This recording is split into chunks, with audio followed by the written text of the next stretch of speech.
Welcome back to the channel. In today's video, we're going to take a look at the Stoner, and there's a lot of issues. I'm going to just show it in game because I think that's the easiest. I've already gone through and tested a lot of the attachments, kind of give you an idea about ADS speed, bullet velocity, damage, different things like that. We're going to talk about all that in today's video along with the class setup. So if you enjoy the video, learn something new, please do me a favor, hit that like button. If you're brand new, looking to find your way back, double check, make sure you are subscribed with notifications on. Let's go ahead and get into the first example, bullet velocity, where it's totally going to throw a curveball into your class setup. All right, so from right here, we can mark this specific objective. That doesn't really matter, but what I do here is I mount up, and you're going to look at the bullet drop. I'm lining up at this line here, and this is the default Stoner without any other attachments on it besides the optic. And then we're going to go ahead and switch it over to the cavalry. If you guys don't know exactly what the cavalry does, or what it says it does, it says it increases vehicle damage. And we'll see how this is not necessarily the case. So we'll go ahead and blow ourselves up, reset, and you guys will skip ahead. So we're back in the same spot with this barrel, and now look how much faster the bullet velocity is, how much it doesn't drop. And I've gone through and tested this for all of the barrels. So obviously that's just one finding, but we'll go ahead and talk about some of the other weapon stats as we go through this and see where if this is going to fit into the meta, because this is something I think a lot of people didn't realize about the weapon, but it has a significant impact on how the weapon actually performs. Let's go ahead and get into some other weapon stats. So one of the things that you have to look at when you start looking at this weapon is how it would fit into the meta, and it's really only going to compete against other LMGs the way that normally LMGs compete against each other, and then rifles, with the exception you usually kind of have a long range rifle and a short range rifle, and then you have SMGs that are only point blank, and then you kind of have short to medium. There's a lot of different variables there, but when it comes to LMGs, normally they go straight to head because you're almost only going to use them from medium to long range. You're not usually going to use them at point blank because they're a lot less practical when it comes down to the aim down sight time. By the time you've already aimed down sight, the enemy, if they're using SMG, they've already put a lot of bullets into you. So a lot of times you're going to pair this with an SMG or a shotgun, but more practical, it's going to be a short range SMG or maybe even the FFAR, even though they're going to share the same ammo. And there's a lot of different attachments to look at. Obviously, when it comes to putting on a muzzle, you can put on a muzzle that will help out with a little bit of recoil. This weapon does just go straight vertical, and that is one of the strengths of the weapon, is it has very manageable recoil in terms of it doesn't really have a lot of bounce side to side. So if you try to put on the muzzle brake, which is going to help out with vertical recoil, it helps out a minuscule amount. In terms of putting on the infantry or the SOCOM eliminator, as far as the muzzle, they do help out just a little bit.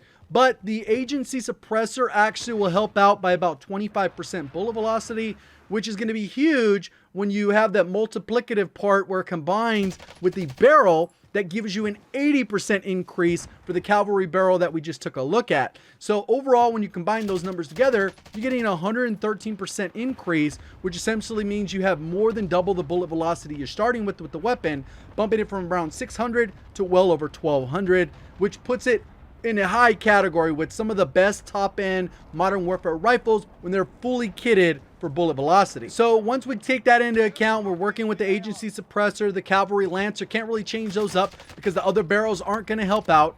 It kind of gives you some other options, what optic you're going to put on it, because iron sights are okay, but you don't really want to be using them for long range. You got to factor that in the equation. Normally I would recommend going with the 2X because it's less buggy than a 3X, but we'll go ahead and use that as the base class setup. So now we have agency suppressor, cavalry lancer, and then the Vision Tech 2X as the base attachments. Then we got to kind of figure out, okay, well, do ADS attachments help? I went through all of the ADS attachments, and they may modify movement, but in terms of aim down sight time, they do not modify it. With the specific build that we're going to be talking about today, pretty much it's always going to be 484 with these specific attachments, and then it can only get slower once you start equipping the different ammo capacity. So if you want to go ahead and put on the 120 round mag or whatever, we'll go through those as well. As far as where you get the maximum benefit is really staying with that 120 round or the fast mags. Anything above that will slow down your aim down sight time considerably, jumping into a range that is not usually comfortable in terms of aim down sight. It's just way too slow.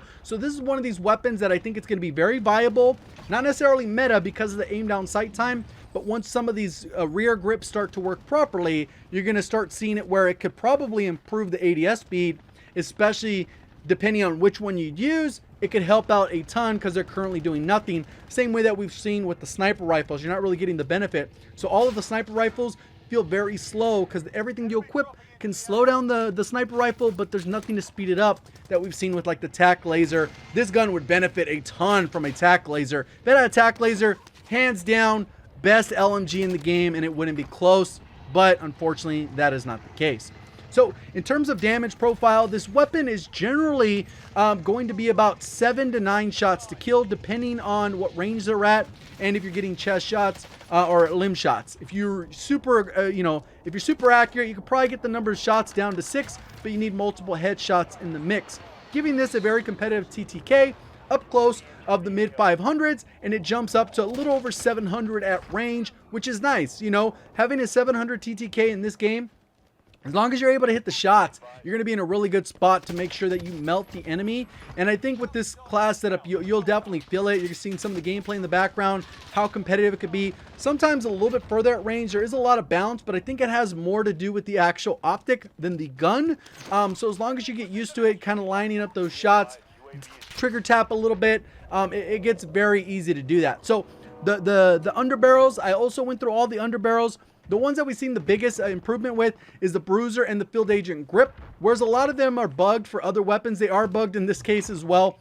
Bruiser does help with vertical recoil about 15% or so, and the Field Agent Grip kind of matches that. So it's really a matter of use both. I experimented. They both look like they kind of ran the same number of shots up the same number of spots, so it made it really easy to tell kind of where it was at compared to the base recoil. So in terms of ammunition, if you go with the 120 round mag, you are going to get a 484 millisecond aim down sight. Fast mags is the same, and you will get a 15% faster reload, bringing it from about 5.7 seconds down to 4.8 seconds, which is a big deal. That extra second and a half can be a difference between you living or dying when someone is trying to push you.